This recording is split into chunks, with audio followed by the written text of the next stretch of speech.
¿Qué tal, amigos? Muy bienvenidos a Con Ánimo de Lucro, un espacio de información y análisis económico de confianza, un oasis para la economía entendida desde el lado correcto de la historia, desde la defensa de la libertad, la prosperidad y el respeto a la búsqueda de la felicidad. No cambien de emisora, arrancamos y lo hacemos hoy ¿con qué?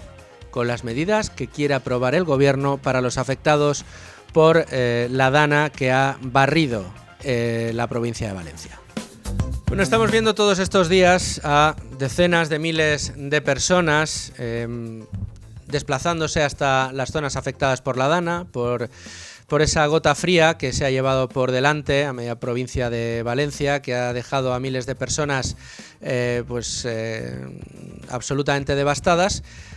Personas individuales, empresas privadas, empresarios que han decidido poner en marcha cadenas de ayuda, han, suscrito peticiones para que amigos de estas compañías, de estas empresas, estos particulares, se han organizado, han montado furgonetas, han montado convoys que han llevado hasta las zonas afectadas para tratar de repartir esta ayuda, y la han repartido, la están repartiendo.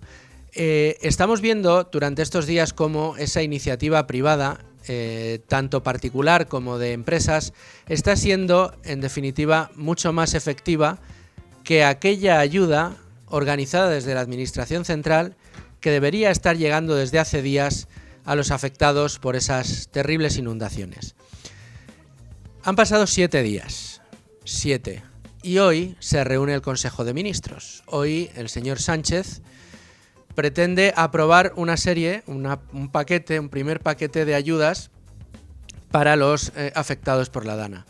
Mientras empresas y particulares llevan toneladas de alimentos, agua, productos de aseo, productos de primera necesidad, productos de aseo íntimo para las mujeres, para los niños, para los ancianos, mientras esto lo hacen miles de personas de una manera espontánea y verdaderamente solidaria, ¿cuál ha sido una de las primeras medidas que ha anunciado el gobierno y que presumiblemente se aprobará ahora cuando nos anuncien las decisiones tomadas por el Consejo de Ministros, que está reunido ahora mismo en la Moncloa? Bueno, pues una de esas primeras medidas va a ser perdonarles, porque el gobierno tiene esa gracia y esa generosidad, perdonarles a los afectados por la dana el segundo pago de los impuestos de IRPF a aquellos que les toque pagar ahora en noviembre y que hayan aplazado el pago del IRPF. No les perdonan el pago, les aplazan el pago. Es decir, no les obligan a pagar hoy lo que muchos de ellos probablemente no puedan pagar porque lo han perdido todo.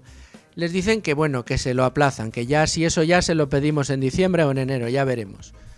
Eso es la primera medida que después de 7 días va a tomar el gobierno en Consejo de Ministros. Yo no sé qué piensan ustedes. Desde este programa, desde Con Ánimo de Lucro, sabemos distinguir lo que es la solidaridad. La solidaridad no son los impuestos, señores políticos. Los impuestos se nos cobran de manera coercitiva. Si no los pagamos, se nos manda a la cárcel. Y si el gobierno no toma esta medida, todos aquellos que no hubieran podido pagar este segundo pago de IRPF, por eso se lo aplazan, pues hubieran sido presas de una sanción administrativa y probablemente hubieran terminado teniendo que pagar multas infinitamente mayores al dinero que debían. Es decir, se les persigue legalmente. Porque los impuestos no son solidaridad. La estructura del Estado sostenida por impuestos no son solidarios. La solidaridad es esa organización espontánea de los vecinos y empresas de España que han ido a socorrer a españoles que lo están pasando mal y que se han visto manifiestamente abandonados por una administración pública que tendría que haberlo hecho todo y que no ha hecho prácticamente nada.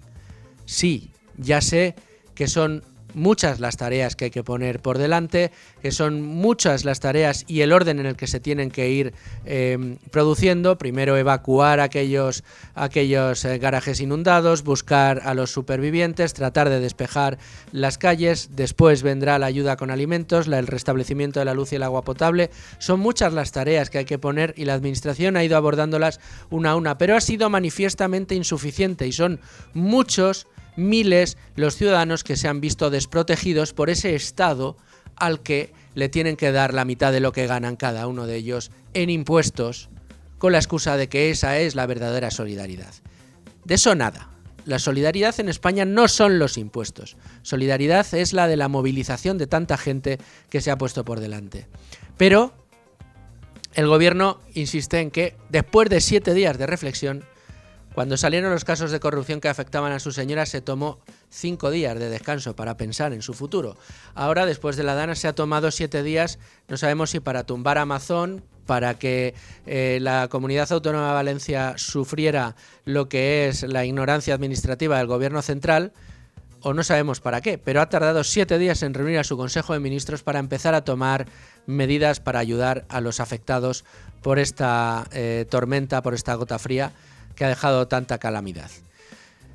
De todo esto le vamos a hablar en el día de hoy. También le hablaremos de los datos del paro que han publicado los servicios públicos de empleo y que hablan precisamente de esa parálisis que tenemos en el mercado laboral. Lo haremos con José Luis Fernández Santillana. También hablaremos con Lorenzo Bernaldo de Quirós, que es pues nuestro analista de cabecera en el día de hoy, precisamente para analizar cómo se está desarrollando toda esta puesta a disposición de los afectados de ayuda. Y terminaremos hablando de mercados. Pero lo primero, como siempre, la portada Libre Mercado hoy con Beatriz García.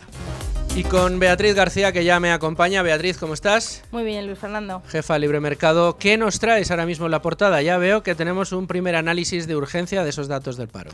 Sí, las grietas del mercado laboral que nos deja el mercado laboral en octubre. Nos lo cuenta José María Rotellar. Mucha estacionalidad en los datos del paro, baja y se crea empleo, pero menos que otros años y, como siempre, empleo precario, la contratación languideciendo y muchas sombras y pocas luces. Pero ¿cómo puede ser esto, Beatriz? Sí. Si según el gobierno esto va como un cohete y tenemos los mejores datos laborales de toda la Unión Europea. Pues sí, es porque tienen completamente, desacreditadas las estadísticas. Entonces, adulterada la estadística y cada vez hacen falta más contratos para cubrir menos puestos de trabajo, porque es así, y un trabajo más repartido con cada vez menos horas trabajadas, es decir, menos trabajo, más precario, menos dinámico el mercado laboral, menos actividad en definitiva, y esto nunca puede traducirse en mayor Producto Interior Bruto, con lo cual la subida del Producto Interior Bruto viene siempre por el mismo lado desde que gobierna Sánchez, que es por el gasto público. Efectivamente, y mientras el gobierno no hace nada por solucionar los problemas estructurales del mercado laboral, tenemos a la empresa privada ayudando, no solo creando empleo, sino ayudando a los afectados por la Dana.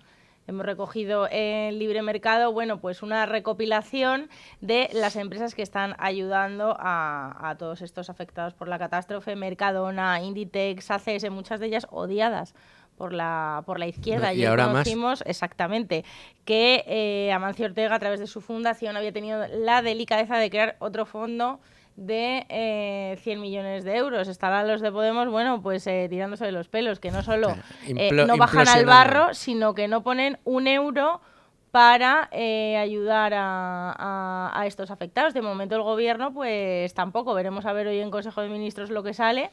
Pero sí, la verdad que la empresa privada ha empezado a poner dinerito contante y sonante y de su bolsillo, mientras no el solo gobierno eso, de Sánchez convoys hasta sí. la zona, agua, alimentos, maquinaria pesada, maquinaria ligera, generadores, todo esto ha venido de la iniciativa privada, está llegando a las zonas afectadas por parte de la iniciativa privada. Los propios agricultores de las zonas son los primeros que con su maquinaria han empezado a ayudar a despejar las vías para poder acceder a las viviendas.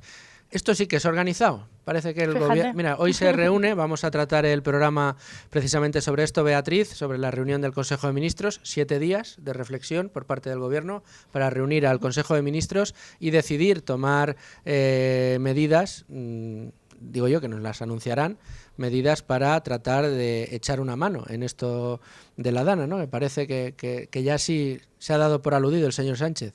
Querían ayuda, que la pidan, pues se la están pidiendo. La están pidiendo a ver cómo responde. Mira, Hacienda ayer tuvo la delicadeza de anunciar que les iba a aplazar, no perdonar la deuda como a Cataluña, no, aplazar El segundo pago del cobro IRPF. Del IRPF a nada, a menos del 10% de los valencianos. Y bueno, que ya te digo que para perdonarle la deuda pública a una comunidad autónoma el gobierno no tiene problemas.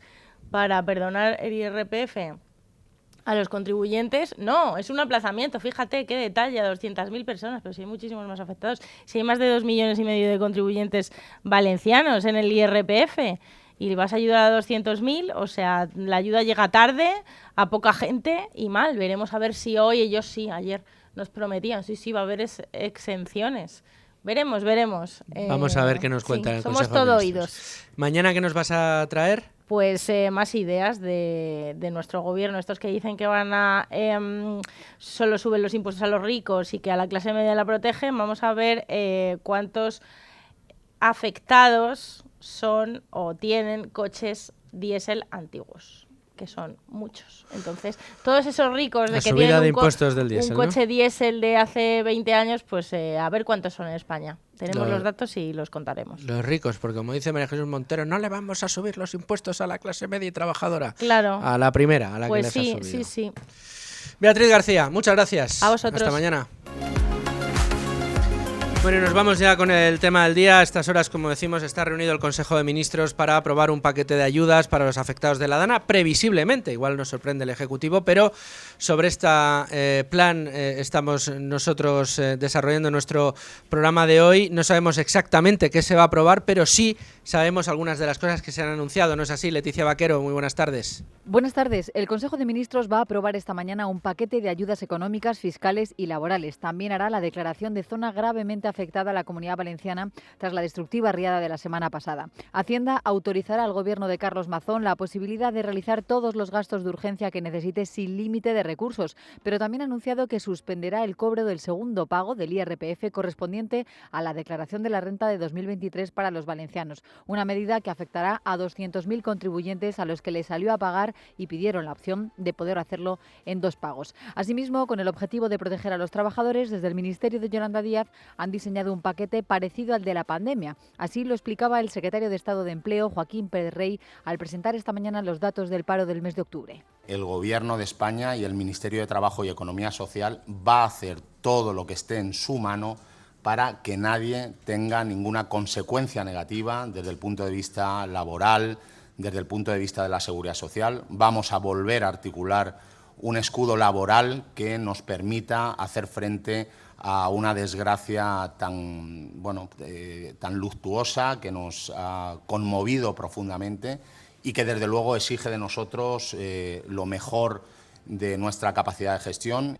Vamos a las medidas concretas. Vuelven a prohibir los despidos y ofrecen facilidades, a su parecer, como los expedientes de regulación temporal de empleo, los ERTE, pero sin periodo de carencia. Además, los trabajadores no podrán hacer horas extra ni se podrán hacer nuevas contrataciones más allá de las necesarias. Asimismo, quieren que las empresas den permisos retribuidos para quienes no puedan acudir a trabajar, además de reducciones de jornada para cuidados y el fomento del teletrabajo siempre que se pueda. Todo se aprobará en el Consejo de Ministros y tendrá carácter retroactivo desde el martes 29 de octubre. Muchas gracias, Leticia. Vamos a analizar efectivamente estas medidas, las medidas que ya se han anunciado, y las vamos a tratar de poner en relación con ayuda de nuestro compañero Rubén Folguera. ¿Qué tal, Rubén? ¿Cómo estás? Buenas tardes, ¿qué tal? Vamos a ponerlas en relación con, por un lado, lo que está haciendo el Gobierno, por otro lado, como estábamos comentando en la apertura del programa, con lo que sí que está haciendo la sociedad civil, lo que están haciendo los particulares, las empresas privadas, los que han asumido el liderazgo de la ayuda a la zona afectada. Sí, como bien decía Leticia Vaquero, hoy el Consejo de Ministros tiene previsto aprobar una batería de ayudas que se van a aplicar en el ámbito económico, también en el ámbito laboral y también en el ámbito fiscal para ayudar a todos los afectados por la Dana, o eso es lo que se espera al menos. Y además también se espera declarar o dar luz verde a ello la declaración de zona gravemente afectada para canalizar pues todas las ayudas que el Estado puede destinar a esto. Entonces, por un lado, en cuestión del IRPF, lo decía antes Beatriz, lo que se plantea es una reducción una suspensión del segundo pago del IRPF correspondiente a la renta de 2023 para pues menos del 10% de los valencianos realmente. Entonces, sí, Bueno, la idea... Y para aquellos que hayan aplazado el pago, porque Sí, claro. los que pagaron religiosamente en un primer momento, pues para eso no les afecta. Es todos aquellos que durante esta semana van a tener que apoquinar los que tuvieran que aplazarlo y decir, oye, es que yo no puedo pagar todo esto en el primer momento, pues lo aplazo en 2 pagos, pues ese segundo pago no se les perdona, sino que se les aplaza. Claro, la cuestión es esa, ¿por qué no se les perdona? O, bueno, perdona, es que también es un término que habría que discutir, pero ¿por qué no se les exime de ese pago por este plazo y no ya si se les pide ya en el futuro? No, se les suspende y posteriormente se les reclamará, como no podía ser de otro modo, por parte de Hacienda. Y por otra parte, la señora Yolanda Díaz, que insiste en esto de ojo a las empresas que estén pensando en despedir a sus trabajadores porque digan que no tienen recursos. Sí, Yolanda Díaz ha anunciado que van a poner en marcha un escudo laboral, que es como le llaman, a todo le llaman escudo contra Sí, lo que es sea. igual que cuando el COVID, sí. Sí, que tiene, digamos, por estandarte la prohibición del despido y también ofrecer permisos retribuidos en determinadas situaciones, que son aquellas en las que se estima que el trabajador puede ponerse en peligro, tanto para su integridad física como para su salud. También para aquellas situaciones en las que los trabajadores tengan que encargarse pues, de los costos o de los procesos de defunción de familiares o hacer frente a los cuidados de familiares, por ejemplo, los niños ahora que no están pudiendo ir al colegio, pues Yolanda Díaz lo que quiere es que se les blinde ese derecho para encargarse de los niños y lo anunciaba de este modo. Estamos terminando un escudo laboral para resolver todos y cada uno de los problemas que puedan tener en la Comunidad Valenciana. Es decir, para salvar todo el tejido productivo valenciano, el directo y el indirecto, todas las empresas y para salvar todos los puestos de trabajo afectados. Las personas trabajadoras pueden ausentarse y deben ausentarse de sus puestos de trabajo si hay algún riesgo para su vida. Menos mal que tenemos a Yolanda Díaz, que nos salva a todos. ¿Y a cuánta gente salvó en la pandemia? También ella se arrogó la capacidad de haber salvado a cientos de miles de trabajadores. Parece que había inventado ella los expedientes de regulación temporal de empleo que llevan en nuestro país desde tiempos pretéritos. En cualquiera de los casos, esto es lo que previsiblemente se va a anunciar en el día de hoy respecto al mercado de trabajo, las medidas que va a poner encima de la mesa Yolanda Díaz, ese aplazamiento del segundo pago del IRPF, 7 días, Rubén, para esto. 7 días para hablar de un escudo laboral, para hablar de aplazamiento en el IRPF, 7 días en el Consejo de Ministros ordinario de los martes, porque no ha sido el extraordinario, no se ha convocado con anterioridad, no se ha convocado nada absolutamente. 7 días después se aprueban estas medidas, previsiblemente, porque todavía no se ha producido. Rubén, pero mientras el gobierno se tomaba 7 días para tomar estas decisiones, ¿qué es lo que ha hecho hasta ahora aquellos a los que no les pagamos coactivamente la mitad de nuestro sueldo para que hipotéticamente nos protejan? Pues mientras tanto el sector privado se ha autoorganizado, para ayudar y asistir a todos los afectados por el temporal en Valencia. Lo primero que sucedió fue sobre todo que se organizaron recogidas de alimentos para transportarlos y los propios ciudadanos de Valencia, tanto de las zonas afectadas como de zonas colindantes, se trasladaron a los lugares arrasados por el agua para ayudar en las labores de limpieza, pero además de esto podemos decir también que grandes empresas, grandes compañías están poniendo pues su granito de arena y colaborando para, digamos, sacar a flote difícilmente esta región del paso de la Dana. Entonces, por un lado, la Fundación La Caixa ha anunciado un plan de más de 5 millones de euros para dar respuesta a las necesidades más urgentes allí. Luego Apple, a través de su CEO, Tim Cook, ha informado de que pues, se van a realizar donaciones para ayudar con las tareas de socorro. Inditex, por su parte, en un primer momento anunció 4 millones de euros de ayuda, pero ahora Amancio Ortega, a través de la Fundación, ha explicado que va a poner a disposición de los ayuntamientos un total de 100 millones de euros. El grupo ACS, presidido por Florentino Pérez, también va a donar 1 millón de euros para ayudar a las víctimas de la Dana. Por su parte, Abanca, de la banca gallega, se ha sumado a esta campaña de solidaridad con 1 millón de euros también. En su caso, Repsol asegura que está facilitando, digamos, a los centros de coordinación de emergencia todos los recursos que se puedan poner a su disposición para ayudar ante la DANA, y además está suministrando combustible de forma gratuita a los efectivos de los cuerpos de seguridad del Estado. Y Mercadona está colaborando con las autoridades y con las distintas asociaciones solidarias a través de donaciones de productos de primera necesidad. Entre otros, 1.200 palets de agua para las zonas afectadas, en el caso de Mercadona. Pero no termina aquí la cosa, porque también se habla de moratoria bancaria y en esta ocasión es algo que viene del propio sector, no es algo que pida el Ejecutivo. Sí, las asociaciones bancarias como AEB, CECA o UNAC preparan una moratoria de 3 meses, que también son ampliables, dicen, para préstamos a particulares, autónomos y pequeñas empresas afectadas por el temporal. Y estas asociaciones, lo destacable es, como decías, que han hecho llegar, por iniciativa propia, esta propuesta al ministro de Economía, Carlos Cuerpo, para que se articule legalmente. A ver, ¿cómo decimos esto, señora Yolanda Díaz? Si hay una empresa de las afectadas por la DANA y hay más de 54.000 negocios que se haya podido contar hasta ahora que se han visto afectados, pequeños negocios de barrio, empresas pequeñas o medianas ya en algunas de estas ciudades que han perdido todo, imagínense los talleres como han acabado, las clínicas veterinarias, los negocios de ultramarino, imagínense las pérdidas, imagínense la situación. Esta gente no puede abrir no porque sea un malvado explotador que quiera que su empleado vaya, no pueden abrir porque no tienen nada. Muchos de ellos tendrán que cerrar porque no tienen manera de recuperarlo todo. Medidas como esta que propone la Asociación Española de Banca, medidas de solidaridad real, de ayuda real para que salgan adelante, eso sí ayuda a recuperar y a salvar empresas y puestos de trabajo. Que usted sanciona a las empresas porque se vean obligadas a despedir a su personal porque lo han perdido absolutamente todo, eso no ayuda, señora Yolanda Díaz. Eso es tan nefasto como cuando uno recibe una carta de Hacienda y le empieza a temblar el pulso. Oír esto por parte de las empresas de las zonas afectadas es tanto como decir, o sea, que yo lo he perdido todo, que tengo mi negocio que hasta que lo vuelva a poner en marcha van a tardar meses, si no años. Si puedo continuar con él para continuar con mi modo de vida. Y usted me va a sancionar si yo no le puedo seguir dando trabajo a los empleados que tenía. Estos son los mensajes que tiene usted que dejar encima de la mesa. En fin, yo creo que hemos dejado un poco claro la diferencia entre lo que hace el que se toma 7 días para reunir a un Consejo de Ministros y lo que ha hecho hasta ahora la sociedad civil, porque los daños son incalculables. Vamos a tratar de analizar todo esto con nuestro especialista de cabecera en el día de hoy, que es Lorenzo Bernaldo de Quirós, presidente de Free Market. Lorenzo, ¿cómo estás? Muy buenos días.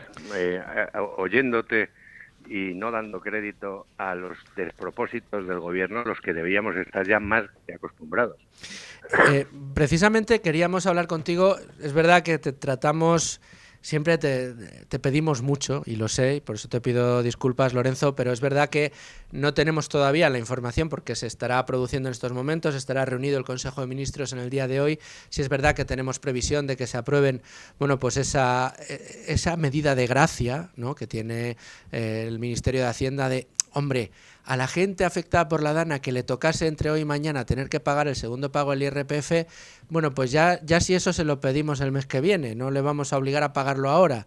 O sea, no te creas tú que se lo van a perdonar, no, van a perseguirles, pero este mes no, ya si eso un poquito más adelante. Y luego a la señora Yolanda Díaz, queriendo salvar todos los puestos de trabajo de la zona, obligando a las empresas a que no despidan a nadie. Empresas que lo han perdido todo. Y en cambio vemos el otro lado del espejo de la realidad y vemos a los que no nos obligan a pagar impuestos, a los que no nos obligan a consumir sus productos, a los que no nos obligan a que les drenemos nuestras rentas, a esas empresas, a esos particulares que sí se han movilizado y se han ido hasta la zona para tratar pues de organizarse y de llevar una ayuda que aquellos que deberían haberlo hecho, porque para eso le pagamos los impuestos al menos, no lo han hecho. Bueno, lo que estamos es ante un nuevo y descomunal fallo de Estado.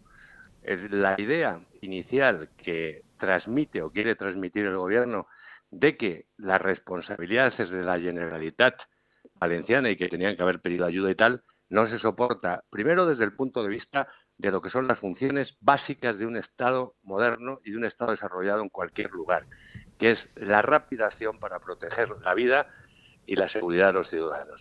Y en segundo lugar, es la legislación española, la Ley de Defensa Nacional, la declaración de los estados de emergencia, el estado de alarma, ante situaciones específicamente como las que se han producido en la Comunidad Valenciana, exigen, aunque no lo pida la autonomía, la acción directa del Estado.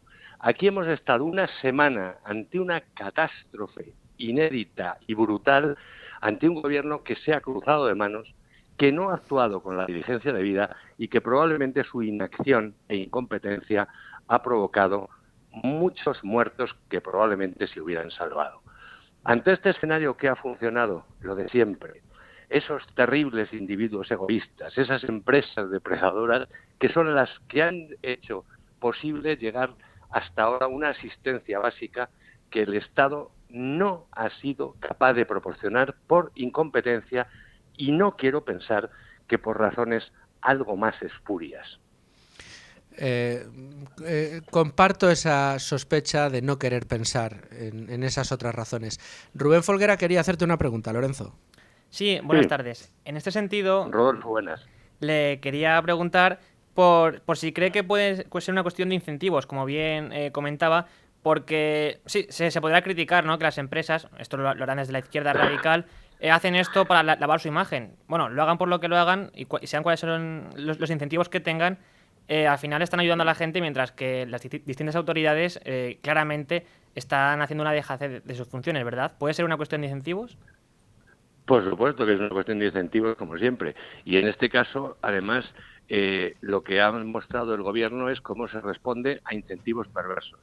Es decir, que un Gobierno que ha aumentado de una manera extraordinaria el peso del Estado en la economía y en la sociedad española, para sacar musculatura diciendo que el Estado es la solución a los problemas, sea incapaz de abordar lo que son las funciones básicas como este tipo, lo que demuestra es un elemento gravísimo.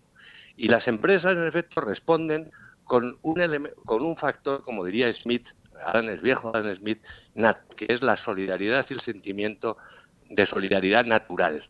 Un sentimiento de solidaridad natural que persiste todavía en las compañías españolas como en cualquier ser humano, a pesar de la depredación y descrédito al que le somete permanentemente la acción y la retórica gubernamental.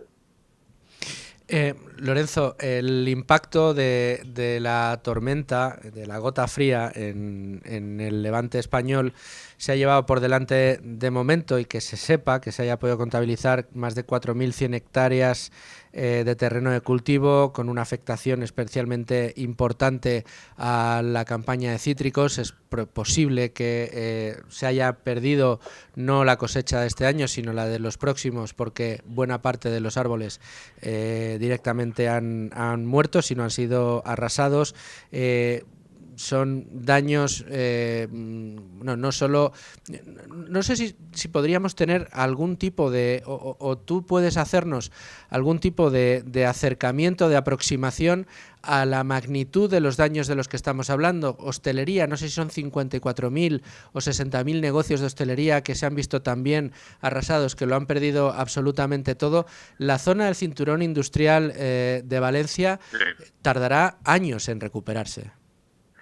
Vamos a ver, este es el efecto, si estuviéramos en términos militares, este es el efecto de una bomba nuclear sobre una determinada zona geográfica.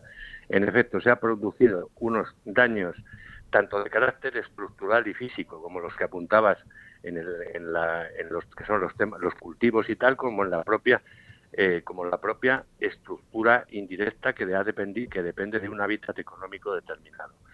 Eso se tarda muchísimo tiempo en recuperar. Contando con la incidencia que puede producirse y las acciones del Estado para intentar mejorarla, aún así eso va a tardarse muchos años.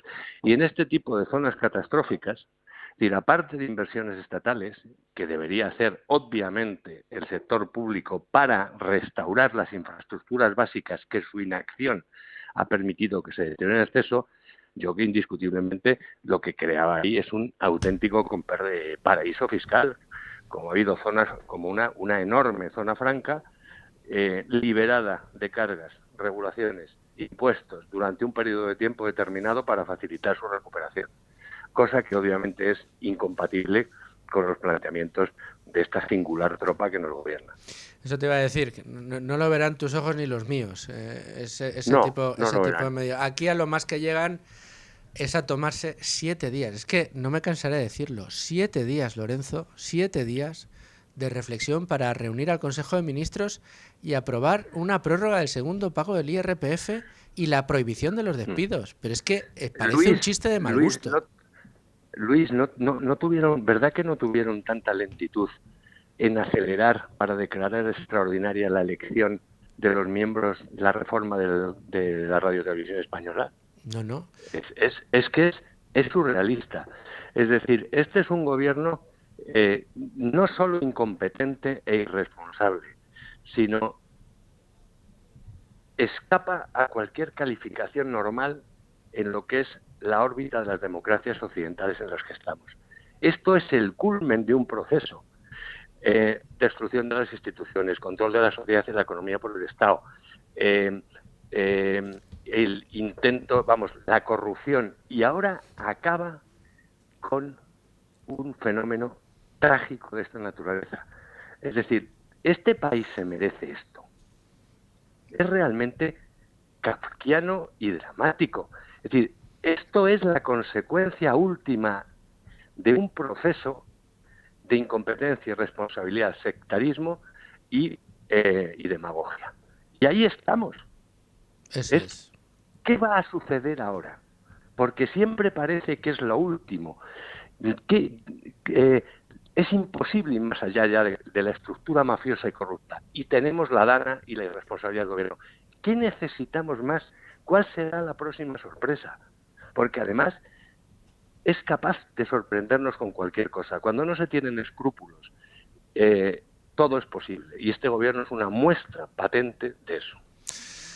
Desde luego que sí, Lorenzo. Muchas gracias, como siempre, por tu análisis. Lástima que tengamos que hablar de estos temas y no de otros quizá más entretenidos. Espero que así lo podamos hacer muy pronto y que podamos contar cómo esta región empieza a salir adelante, y esperemos que no sea dentro de mucho tiempo.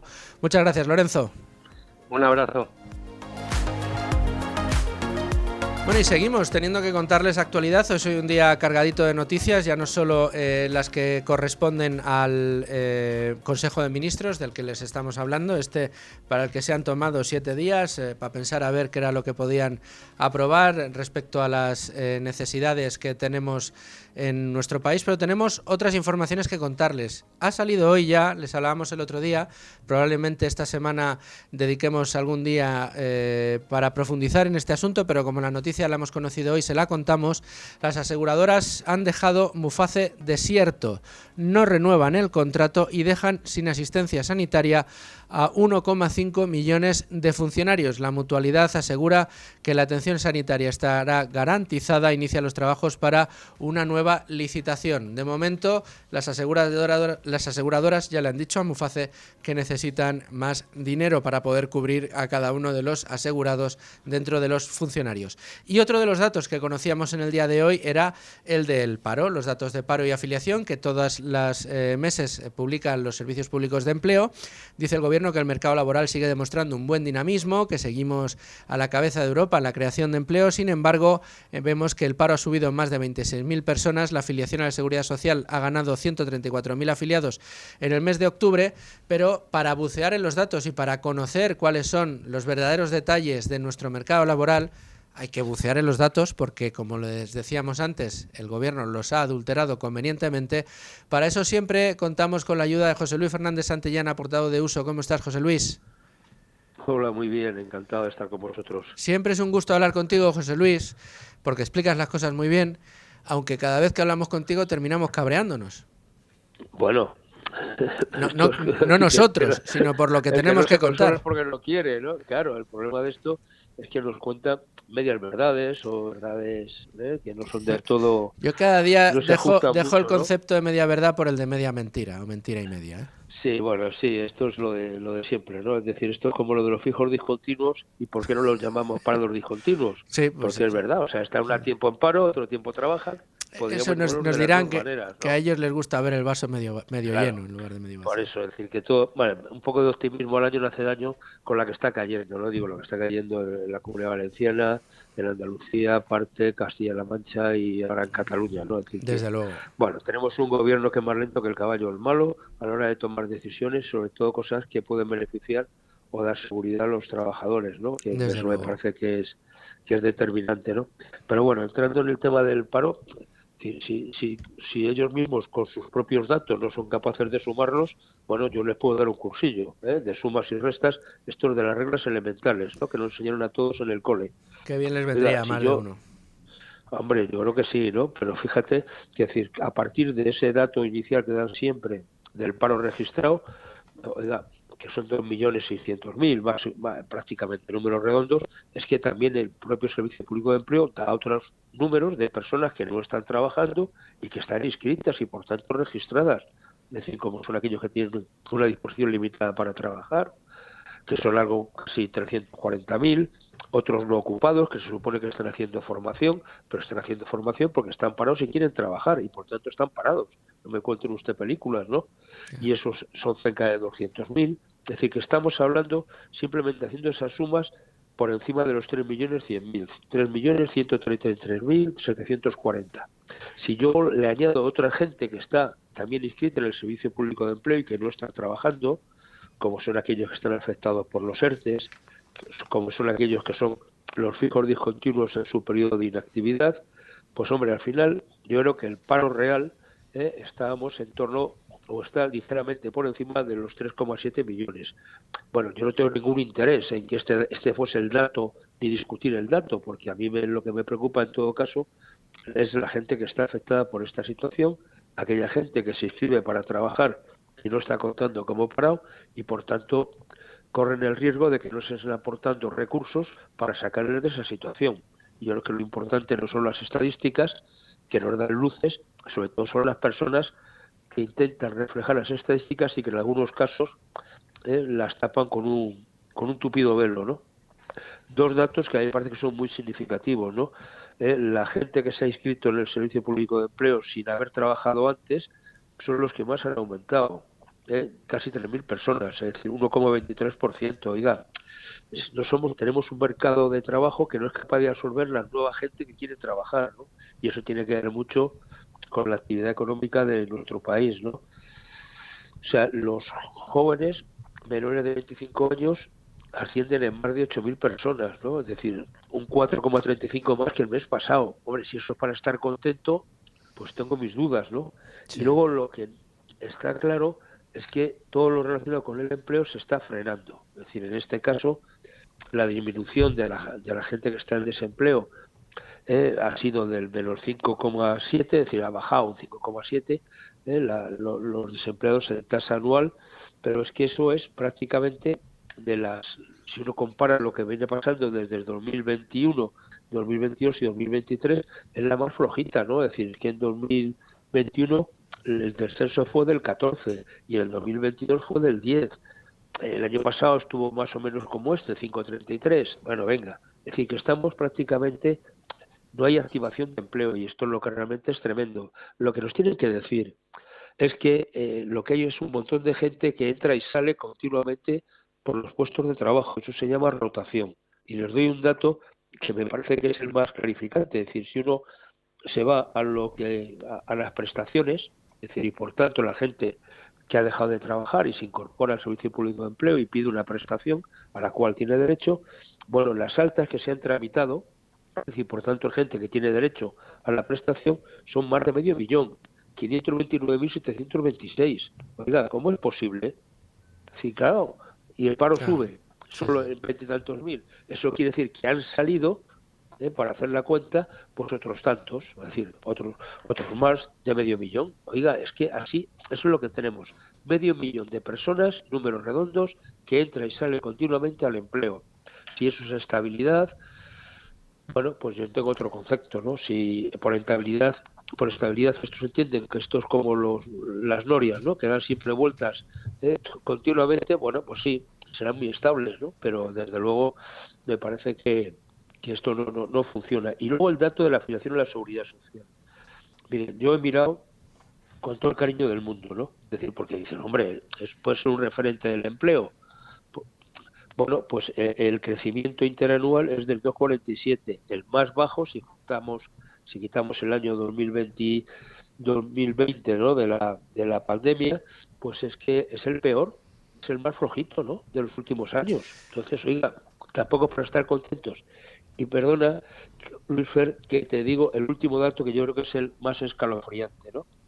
Si uno mira la serie de afiliación diaria a la Seguridad Social de la cual presumen, pues mire usted, el último día se dieron de baja, el saldo neto del último día de mes fueron menos 248.439 personas. Saldo neto, es decir, que se dieron de alta 61.000 y bajas fueron más de 310.000. Y eso hace que la variación neta en el mes, que están sacando pecho con el empleo, la seguridad social, fue de 8.508. Es decir, que hemos tenido un saldo negativo a final de mes. Es decir, que empezamos el mes con 21.305.000 y hemos acabado el mes con 21.096.000. Vale, pues si esto es para tirar cohetes, de verdad, no lo entiendo, ¿no? O sea, yo tengo otro concepto. Y os escuchaba ahora el tema de Muface. Digo, simplemente un dato que yo creo que tiene una correlación directa, esto de cuando la gente huye. Cuando hablan de que el mayor incremento se da en la educación, nos dicen, así como con letra pequeña, es decir, que una parte de este incremento es debido en parte al efecto del cambio de encuadramiento hace unos meses de afiliados que estaban en las administraciones públicas. Correcto. Pues a buen entendedor, poca la gente que estaba en el régimen de administraciones públicas y que se ha ido al régimen general de la seguridad social, corriendo ante esta situación de no cobertura o riesgo de no cobertura por las aseguradoras a la gente que está inscrita en Muface en el ámbito del seguro privado. Bueno, pues esta es la realidad de nuestro mercado de trabajo.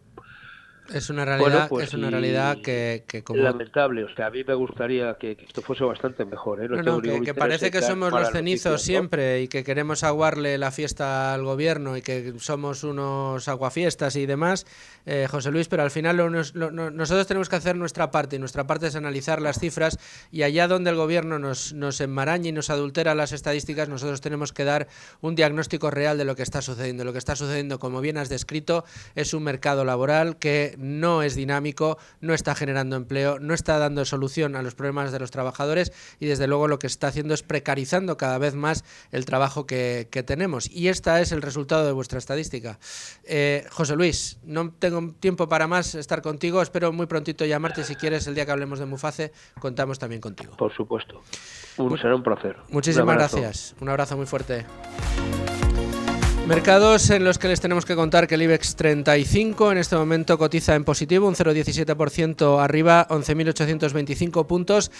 Unas empresas que hoy, sin remedio, tienen que mirar a Estados Unidos, donde la contienda electoral pues ha llegado ya a las urnas, ha llegado el día, están los norteamericanos votando. De momento nos dicen los medios especializados que siguen el minuto a minuto de las elecciones, que seguimos teniendo empate técnico. Vamos a ver en qué evoluciona y vamos a ver cómo lo interpreta nuestro analista de cabecera. Hoy se estrena con nosotros alguien que yo tenía muchas ganas de tener en el programa.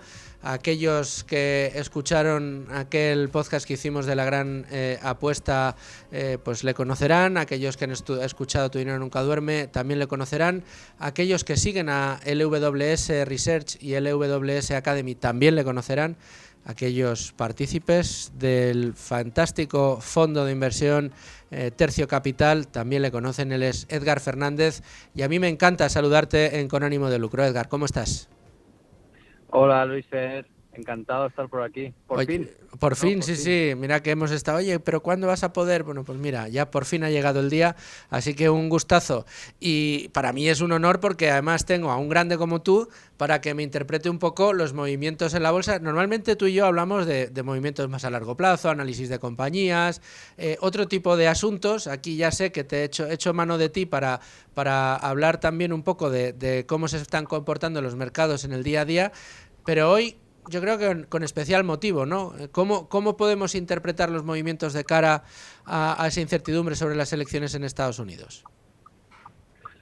Bueno, es imposible saber, ¿no? Y esto sería especular muchísimo. ¿Qué pasará si gana uno, si gana el otro? Muchos analistas dicen que gane quien gane, va a subir la bolsa porque se acaba la incertidumbre, que es lo que más temen los inversores, ¿no? Los inversores no temen tanto a un candidato como a otro, sino la incertidumbre de no saber qué es lo que va a pasar. Históricamente, la bolsa después de las elecciones, el primer mes justo después, lo ha hecho bien, ¿no? Pero estos son análisis estadísticos que nada tiene que ver con los fundamentales de la economía o de las empresas, que al final es lo que marca el comportamiento de la bolsa en el mediano y largo plazo, ¿no? Es pura especulación lo que podría pasar. Hace poco le planteaba precisamente a alguien que conoces bien, a Emérito Quintana, le planteaba ese informe que publicaba Goldman Sachs hace unos días sobre la posibilidad de que el mercado norteamericano, que lleva pues con un rally alcista en los últimos años espectacular, que, como decía Goldman Sachs, vaya a iniciar una reversión a la media y nos acostumbre a unos años de escasa rentabilidad muy pobre, sobre todo comparada con la que hemos tenido. Y me decía Emérito, Edgar, dice, vamos a ver, Luis Fer, no puedes perder de vista que las grandes empresas siguen estando en Estados Unidos, las mejores empresas del mundo siguen estando en Estados Unidos. Aquellas compañías que marcan el paso en el desarrollo de nuevas tecnologías, en el desarrollo de innovación, en el progreso, siguen estando en Estados Unidos. Y me decía, me cuesta mucho creer que todo esto vaya a darse la vuelta porque sí, por una simple cuestión estadística. Exacto. Es lo que dice Mérito, es totalmente certero ahí. Las mejores empresas están en Estados Unidos, los más innovadores están en Estados Unidos. No solo empresas, sino importan el mejor talento del mundo, ¿no? Quien quiera desarrollarse profesionalmente sabe que Estados Unidos es el lugar donde ir, ¿no? Y eso no va a cambiar, al menos en el corto plazo no va a cambiar. Sí, un candidato podrá hacer unas cosas, otro candidato podrá hacer otras cosas, pero esa cultura empresarial que tiene el país en sí, que está enraigada no en los políticos, está enraigada en la población, eso no va a cambiar, por lo menos en el mediano plazo, ¿no? Edgar, de cara precisamente a esa posibilidad, ¿ves que Europa sí que puede cojear? ¿Crees que en Europa los síntomas que está mostrando la industria automovilística, que no solo ha sucumbido a las propias políticas europeas, que casi podríamos decir han acabado con ella sin remedio, ¿crees que va a sufrir en los próximos años? ¿Que vamos a ver cómo ese cáncer que parece sufrir en este momento la industria del automóvil, con esas dificultades en Volkswagen, en Stellantis, en otros conglomerados, se va a producir metástasis en otras partes de la industria europea? ¿O crees que no va a llegar la sangre al río? Bueno, el problema que tiene Europa es de ineficiencia y falta de productividad. La productividad está estancada desde hace muchísimos años y no somos eficientes produciendo una carga legislativa enorme, ¿no? Y que además no está ni unificada en toda Europa, ¿no? Cada país tiene sus pequeñas cositas. Y a eso hay que sumarle la dependencia energética por culpa de ciertas decisiones que se han hecho en el pasado que tenemos en Europa. El problema de la industria en Europa es que es ineficiente por falta de productividad, también es ineficiente por burocracia y también es ineficiente porque la energía que pagamos es más cara. Estamos viendo como el gas ahora y los futuros del gas están volviendo a aumentar.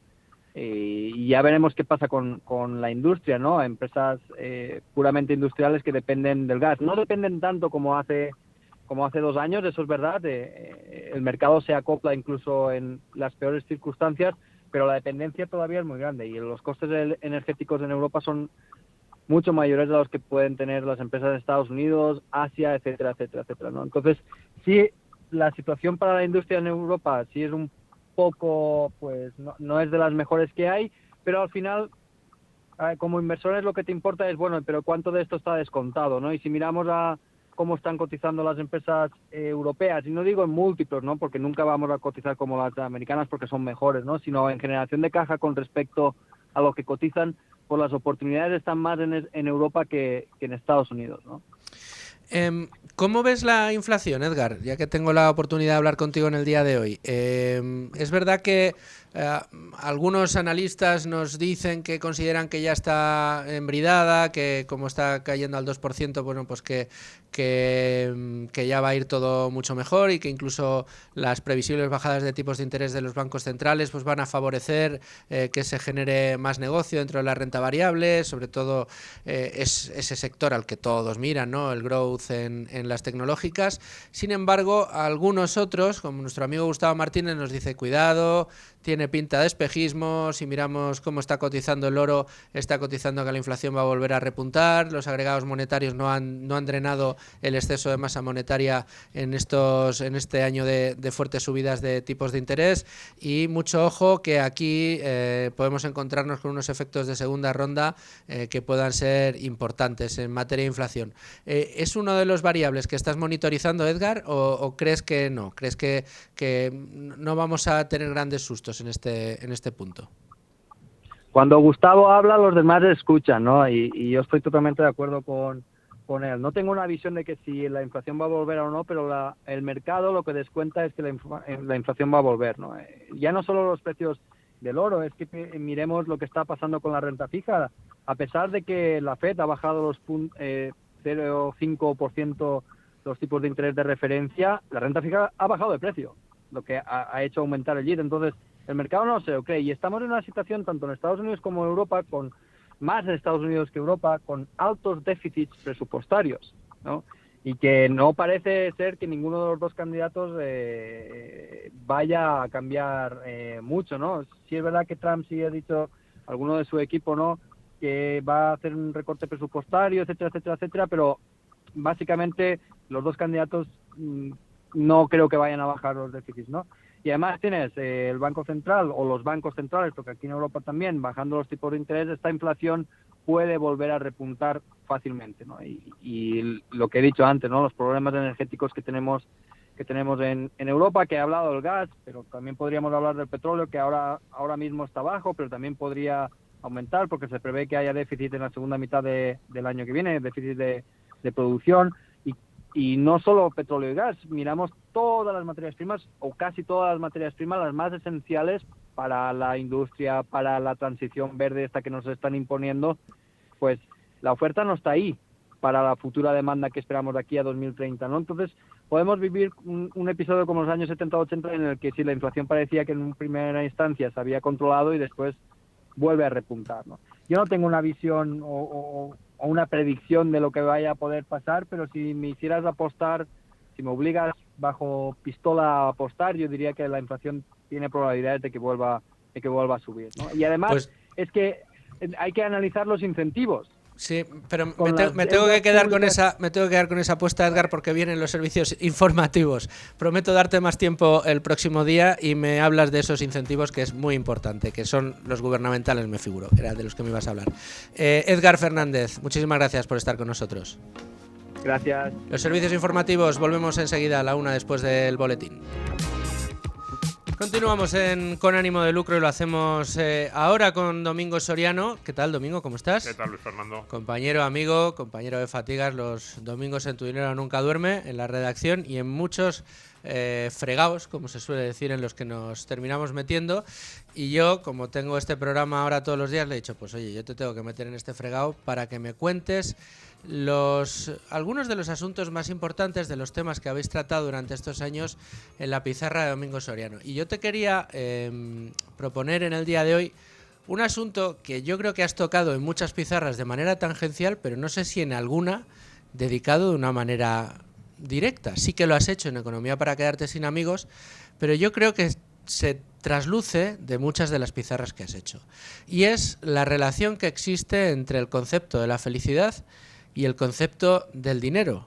¿Cuántas veces, Domingo, no habremos dicho en Tu Dinero Nunca Duerme, en los cursos de formación que tenemos, como el de Invertir con Cabeza y Ganar Dinero a Largo Plazo, que tenemos con Locos de Wall Street, y que arranca ya muy prontito la comercialización de la 5ª edición, que precisamente esto ayuda el conocer las finanzas personales, ordenarlas, ponerlas a funcionar, empezar a invertir, todo esto ayuda al ser humano a ser un poquito más libre, un poquito más feliz. Y esto sí que entronca directamente el dinero con la felicidad, porque en muchas ocasiones, para mucha gente, la ausencia del dinero o la carencia del dinero suficiente para hacer todas las cosas que queremos se ve como algo que nos impide ser felices. Correcto. La frase esta, que es un tópico, de no, el dinero no da la felicidad, Y pero un ayuda. cuerno. Bueno, un cuerno no, yo iba a decir, pero ayuda, ¿no? Esta idea que se repite mucho. Ayuda mucho. Es bastante cierta. Es decir, no... lo que nos dicen todos aquellos que han estado mirando estos temas, y en los últimos años se han ido multiplicando los estudios, porque además desde partes de la izquierda también se empezó a decir que esto del crecimiento económico, que no tenía sentido, que estábamos en un mundo obsesionado simplemente con la producción a toda costa, que tendríamos que mirar otro tipo de valores, y que el PIB, en términos macroeconómicos, seguro que hemos visto en ocasiones titulares en los que políticos, activistas, periodistas decían, no, es que el PIB es una mala medida para determinar si un país es próspero o no, ¿no? Entonces, todos los que nos decían esto, de la obsesión con el crecimiento y con la producción, de hecho hay un movimiento casi antidesarrollista, ¿no? Y de decrecimiento. De crecimiento. Bueno, perdona el paréntesis, pero el nuevo jefe de gabinete del presidente del gobierno lleva a gala ser un decrecionista, o como se diga. Él es profesa esa fe, vaya. Pues parecía que es que esta idea, ¿no?, del dinero, tanto a nivel personal como a nivel agregado país, que efectivamente que nos estaba nublando la vista y que éramos todos unos avariciosos, que nos habíamos metido en una dinámica absurda de consumismo y de trabajo que no nos llevaba a ninguna parte. Pues entonces se han multiplicado los estudios sobre estos temas, y lo que han llegado a la conclusión, la mayoría de los estudios, es que no es cierto esta visión de crecimiento a nivel personal y a nivel general, y que sí es verdad que el dinero ayuda mucho a dar la felicidad. Decimos ayuda y no da la felicidad por completo, porque también todos coinciden en que simplemente tener dinero por sí mismo, si no tienes nada más, entre comillas, no te va a hacer más feliz. Hay una serie de cuestiones que son fundamentales. Desde luego la salud siempre está ahí. También tener objetivos en la vida. Esa idea de que esas personas que tienen mucho dinero y dicen, pues no trabajo y no hago nada, y que casi es como cada día se levantan pensando a ver a qué dedico hoy el día, en general suelen luego decir en las encuestas que no son especialmente felices. El objetivo de la vida puede ser cualquiera, a lo mejor no tiene por qué ser un trabajo, pero sí tener algún tipo de finalidad. Puede ser desde un hobby hasta no sé, participar en una organización sin ánimo de lucro o cualquier otro elemento. Pero tener un objetivo en la vida es importante. Fundamental también las personas que te rodean. Fundamental cumplir con los objetivos materiales que tú siempre has tenido en la cabeza. Ahí también hablamos mucho de cuáles son esos objetivos. Claro, si tu objetivo es tener un avión privado, pues vas a tener que tener mucho dinero para alcanzar la felicidad. Si tu objetivo es estar más o menos en una situación, pues cubrir las necesidades básicas y un poco más, poderte dar algunos caprichos que te gustan. Hay muchos otros factores que influyen en la felicidad, pero el dinero también. Entonces, esto es importante por dos vías. En la parte individual, no debemos culpar a aquellas personas que quieren incrementar su patrimonio y que quieren incrementar sus ingresos, porque normalmente es verdad que ese incremento de patrimonio y ingresos les hace estar más tranquilos, les da mucha libertad. Eso es lo que nosotros más decimos en nuestros cursos. ¿Qué es lo principal que te va a aportar un patrimonio? ¿Qué vas a poder comprar? No un coche ni una casa, aunque también, sobre todo lo que vas a poder comprar es libertad. Y en la parte agregada de país, efectivamente, de nuevo, los países con más ingresos per cápita, los países con un PIB más elevado, son países en general más felices. Son países en los que casi todas las ratios, desde alfabetización a salud, pero también las ratios de satisfacción con su vida de sus ciudadanos, suele ser más alta. ¿Que hay otros factores? Por supuesto. ¿Que tenemos que mirar también esos otros factores? Pues yo qué sé, desde los típicos que ahora están muy de moda del cuidado del medio ambiente a las relaciones personales sociales, también, eso hay que cuidarlo. Hay países muy prósperos, por ejemplo, los países nórdicos, en los que cada vez más gente vive sola, en las que las tasas de suicidio están incrementándose, y también hay muchos expertos que están diciendo, ¿cómo pueden ser que estos países tan ricos, con estos servicios públicos tan fantásticos, tengan estos problemas? Yo creo que hay problemas de descomposición de algunas redes sociales que son importantes, pero sí, el dinero ayuda mucho a la felicidad. Cuidado con esos discursos decrecentistas, tanto a nivel personal como a nivel agregado. Y a nivel personal, yo creo que hay un mensaje muy importante que todos estos que estudian estos temas lo lanzan, y es: obsesionarse con el dinero no es bueno. Eso sí que te puede llegar a quitar la felicidad, incluso aunque ganes mucho, porque si tu objetivo es ganar 10 millones y acabas ganando 9, puedes ser más infeliz que alguien que no tenga ese objetivo. Entonces, obsesionarse con ganar dinero no te da la felicidad, pero al mismo tiempo, ganar dinero porque estás haciendo cosas que te gustan, vas creciendo, por ejemplo, en tu trabajo y vas cumpliendo objetivos vitales que también en ocasiones tienen que ver con pues cómo vives desde el punto de vista material y lo que le puedes aportar a los que te rodean, no, ni es malo ni te va a convertir en una especie de Mr. Scrooge avaricioso que solo piensa en cuánto tiene en la cuenta bancaria. Yo creo que quizá uno de los primeros pasos que tendríamos que dar todos para conseguir ese equilibrio entre la búsqueda de más capital y una felicidad manifiesta es poner en orden las finanzas de uno. Es decir, ajustar tu nivel de vida, tu nivel de expectativas vitales a tu situación. Ser realista, en una palabra. Es decir, primero, darte cuenta de cuánto ingresas cada año. Segundo, darte cuenta de cuánto gastas cada año. Tercero, lo más fastidiado, equilibrar la balanza. Si estás gastando más, pues saber que tienes que bajar tu nivel de gasto, o, si está en tu mano, incrementar tu nivel de ingresos.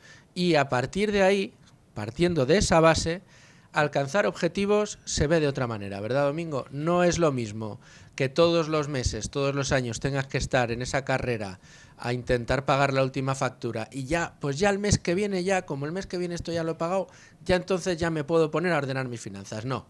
Ordena tus finanzas, ponte al día, empieza a hacer las cosas bien, y a partir de ahí, con la tranquilidad de saber que no vas a llegar sudando a final de mes, que vas a empezar ya a ahorrar y a formar un patrimonio, pues puedes tomar decisiones de futuro de otra manera.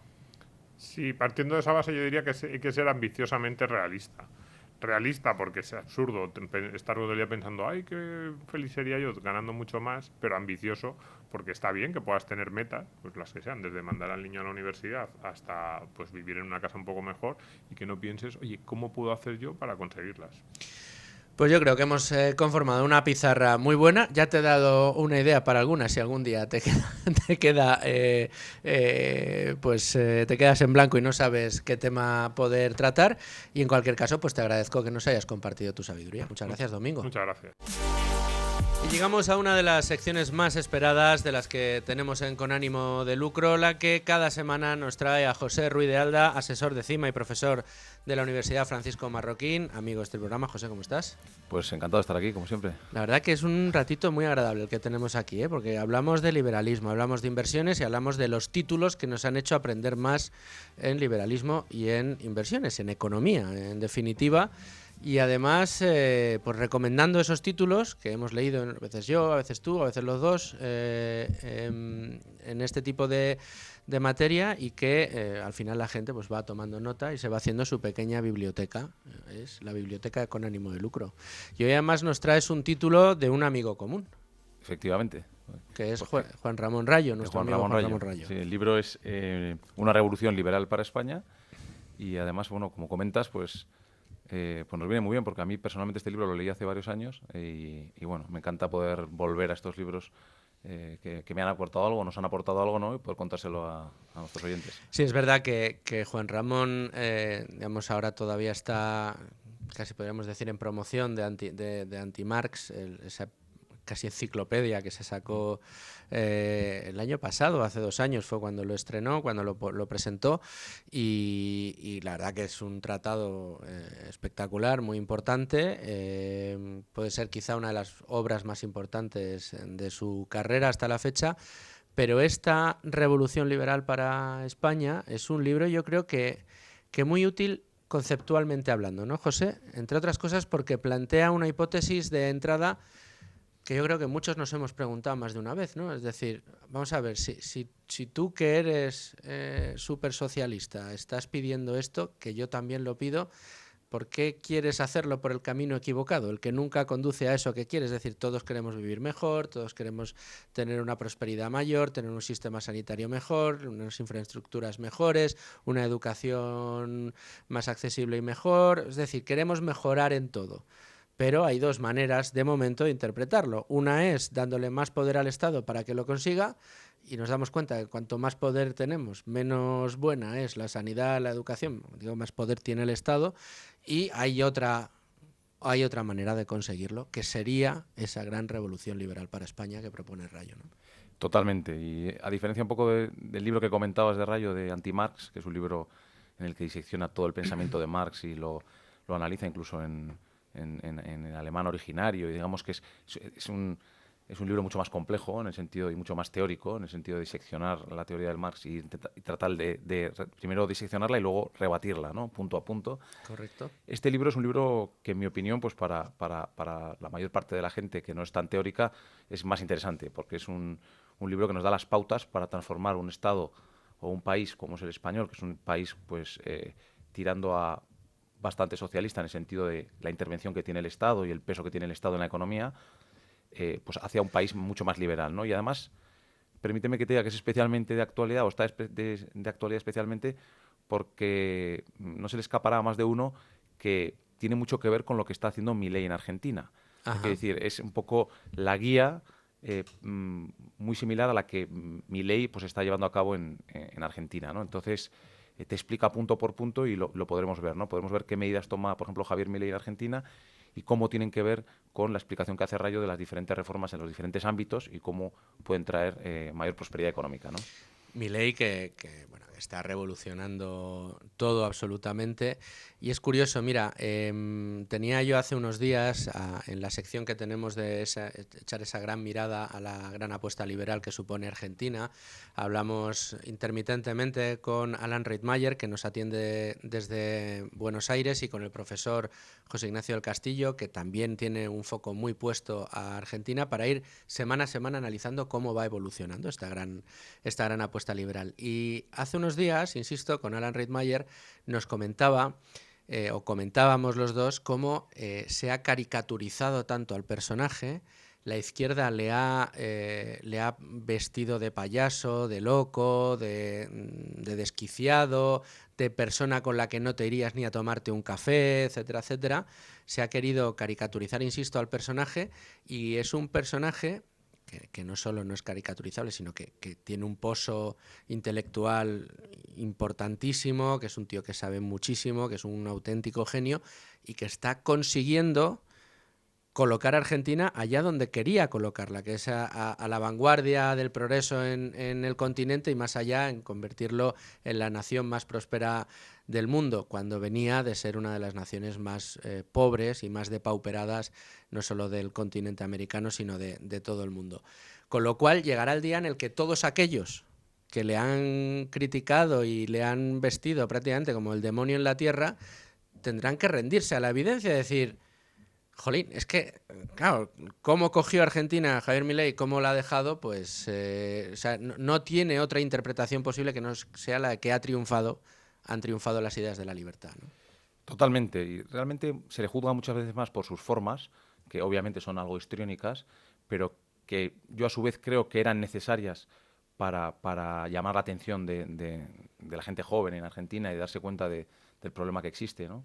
Y luego las medidas que va a tomar, ¿no? Y yo creo que este libro de Juan Ramón, pues primero empieza pues con una parte inicial en la que comenta pues cómo pasar de un hiperestado o de un país en el que el Estado tiene un papel muy dominante a un país en el que el Estado tiene un papel mínimo o más pequeño, y cómo se estudia el caso de Suecia, por ejemplo, que es un caso típicamente puesto por la gente más pro Estado, en el sentido de que es un país desarrollado con buenos índices de riqueza y con una alta presencia del Estado, y compara el ejemplo de Suecia con otras naciones como Hong Kong o Singapur, que son más liberales y qué evolución ha habido en los últimos años. Y luego tiene una segunda parte en la cual pues plantea las reformas ya en las diferentes áreas, ¿no? Educación, infraestructura, sanidad, etcétera. Y con números, ¿no? Efectivamente. Como hace Rayot con todo, muy analíticamente y con mucho detalle y con cero populismo, ¿no? Realmente ciñéndose a los datos, ¿no? A todo lo que él puede demostrar. Y yo creo que es fundamental, ¿no? Y es verdad que en el caso de Milei está todo el mundo obsesionado por ver los datos más a corto plazo de la economía. Yo le diría a la gente que, aunque es importante y se están empezando a ver muchas mejoras como en términos de inflación, etcétera, no es lo más importante, porque estamos pasando pues, como el caso de un drogodependiente, que le quitas la droga, las primeras semanas, los primeros meses son muy duros. No solo la droga, le quitas la droga y la metadona, o sea, le quitas hasta Claro. el sustitutivo, es Claro. terapia de choque.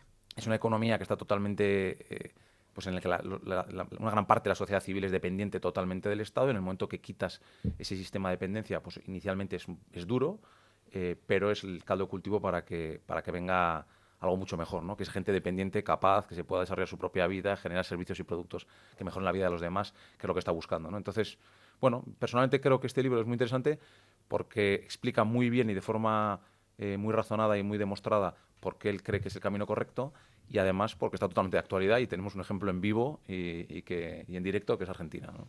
Hace poco tuve la suerte de dar una pequeña charla, participar en una pequeña charla en la Universidad Francisco de Vitoria con estudiantes que estudiaban el grado de Historia, Pensamiento Económico y Periodismo, bueno, estos dobles grados que tienen universidades como la Francisco de Vitoria. Y yo recuerdo que el tema motriz de aquella charla era Milei, el gobierno de Javier Milei. Y yo les dije, digo, ¿quién fuera estudiante de esta disciplina en el momento que estamos viviendo, ¿no? Cuando tenéis un experimento liberal de primera magnitud en uno de los países donde más falta le hacía, pero a la vez donde el reto era mayor y más complicado, entre otras cosas porque, como estamos viendo, las estructuras de un Estado hipertrofiado en este caso, que ha llegado a penetrar de una manera brutal dentro de la sociedad, con una parte importantísima de la sociedad dependiendo económicamente de ese propio Estado, claro, son dinámicas que se resisten y mucho al cambio, y más a un cambio tan brutal como el que está proponiendo el propio Javier Milei, pero aún así van resistiendo. Y yo casi te preguntaría, José, pues claro, a mí hay una cosa que me revuelve siempre cuando hablamos de estos temas, o cuando uno se echa en cara un libro como este de Juan Ramón Rayo, donde te das cuenta de las cosas, donde no te hace falta llegar a él con pensamientos preconcebidos, simplemente ves hipótesis, ves el desarrollo de lo que ha sucedido en la historia, ejemplos pues muy gráficos, ¿no? Digo, ¿por qué la gente que sigue apostando por el Estado, cuando lee estas cosas, lo sigue leyendo con una visera, lo sigue leyendo con unas gafas que le impiden reconocer la realidad? ¿Por qué no se reconoce la realidad? Bueno, yo partiría de un primer punto, y es que creo que la educación financiera y económica media es baja, ¿no? Y además interesa que sea baja, interesa que al final la utopía socialista es, en mi opinión, como, bueno, parafraseando un poco a Howard Marks, del que comentamos en su día, ¿Sí? ¿no? El libro es como un first level thinking, que dicen, un primer nivel, ¿no? Tú cuando eres joven y te dicen que si una persona tiene mucho y le quitas algo y se lo das a alguien que no tiene nada, pues inicialmente crees que es positivo, ¿no? Entonces, todos hemos visto Robin Hood. Claro, y además que al final eso te impacta mucho. Luego te das cuenta de que una sociedad en la cual a quien se esfuerza y trata de mejorar la vida de los demás le penalizas, y a las personas que no se esfuerzan les colmas con ventajas y con privilegios, pues al final a la larga es una sociedad mucho más miserable, ¿no? Pero eso requiere una evolución, requiere un mínimo conocimiento, requiere interpretar las cosas, leer, y al final pues yo creo que uno de los objetivos de los países en los que el Estado tiene mucha presencia es que haya poca cultura financiera, poca cultura económica, porque es realmente pues entender un libro como el de Rayo no es algo que sea capaz toda la sociedad de un país como es España, es la realidad. Realmente lo van a entender pues una parte, pues porque hay que tener una mínima cultura financiera y económica, ¿no? Entonces, Pero para aquellos que tienen conocimientos es difícilmente refutable y eso es lo más importante, ¿no? Y sobre todo vivimos una era en la que la formación pues, cada vez es más sencilla, más fácil, más accesible, más barata y todo este tipo de iniciativas, vía libros, cursos, formación, etcétera, pues debe abrir la mente, ¿no? a toda la gente para que entiendan lo que es correcto y lo que no, ¿no? Eso es, lo que funciona y lo que no funciona. Y lo que funciona muy bien es Amazon, así que pueden comprarlo en Amazon, en la Casa del Libro, está disponible Una revolución liberal para España, anatomía de un país libre y próspero, cómo sería y qué beneficios obtendríamos. Editado por Deusto, lo tienen ahora mismo en versión Kindle y además en versión física, además una edición muy bonita que sacó Deusto de este libro y que bueno pues nos introduce también en el pensamiento de uno de los divulgadores económicos más importantes del momento, que es nuestro amigo Juan Ramón Rayo. Bueno, pues un libro más a la estantería, José. La semana que viene me traes otro. La semana que viene con nuevos deberes. Venga, hasta entonces.